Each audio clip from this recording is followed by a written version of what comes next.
I use a Tekscan not on every single patient, but I try to use it as much as I need. I would use it in cases that I would say, yes, this is definitely something that I need that extra information. It's a great diagnostic tool. I'll incorporate that in my initial exam and diagnosis.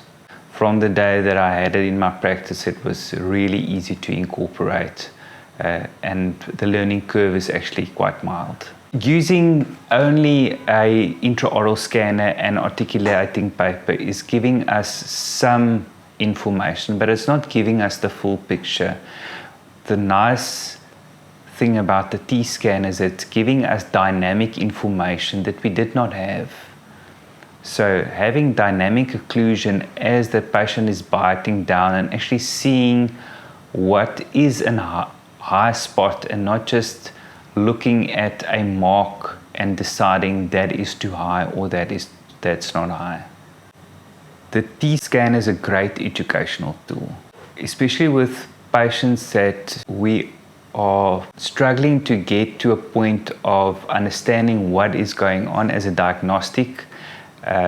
Even with treatment that we've done prior and we're still not understanding what's happening, this can show us to the patient where is the interferences, and I can actually show them the graphs as they are biting down, what is the problem, and then they can also be more involved in the treatment. The thing that the Tekscan has taught me is that an occlusal interference is a high predictor of tooth sensitivity, and if we can equilibrate a premature contact where it's necessary, we can sometimes eliminate sensitivity for the patient.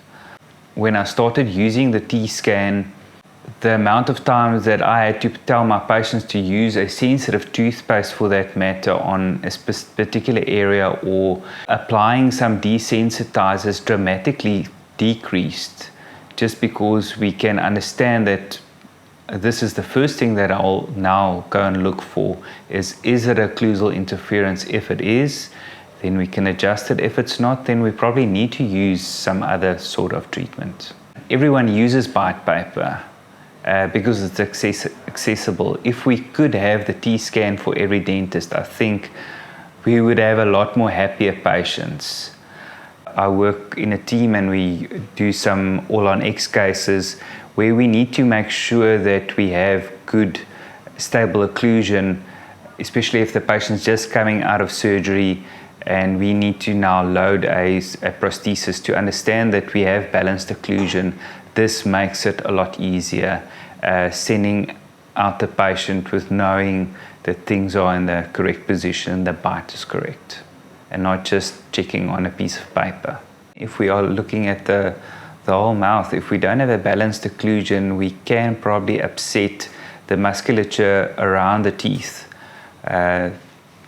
We can upset the TMT joint for that matter. So if we can have things that are more balanced, we can see that the patient is comfortable, and patients sometimes don't even understand that they're not comfortable, that they think they are biting too hard on, let's say, the left hand, but they're actually biting too hard on the right, and sometimes start intervening in those areas and they suddenly feel, oh, this actually feels a lot better.